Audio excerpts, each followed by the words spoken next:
PTI रहनुमा हलीम आदिल शेख के घर पर पुलिस ने छापा मारा है। हलीम आदिल शेख की अदम मौजूदगी के बावजूद पुलिस की नफरी घर के बाहर तैनात कर दी गई है। आपको अपडेट करें कि तहरीक इंसाफ के रहनुमा हलीम आदिल शेख के घर पर पुलिस ने छापा मारा है। हलीम आदिल शेख की अदम मौजूदगी के बावजूद पुलिस की नफरी घर के बाहर तैनात कर दी गई है। इसी हवाले से मजीद जानेंगे हमारे नुमाइंदे मंजर रिजवी से। मंजर, बताइएगा क्या तफसीलात है इस हवाले से मजीद।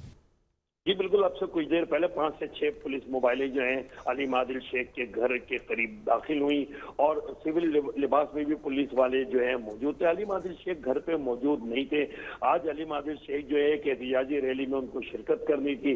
प्रेस क्लब पे और मुख्तलिफ रैलियां जो है निकलनी थी तहरीक इंसाफ की जानिब से, जिसकी वजह से ये छापा मारा गया है। हलीम आदिल शेख की खैर मौजूदगी पुलिस आधे घंटे तक तकरीबन वहीं पर रही।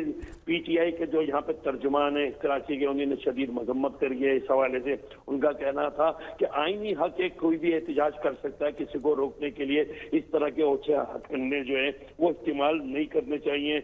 और पुलिस जो है उसको नाकामी का सामना करना पड़ा क्योंकि हलीम आदिल शेख घर पर मौजूद नहीं थे। जी ठीक है मंजर रिजवी, आप हमें तफसीलात से आगाह कर रहे थे, आपका शुक्रिया।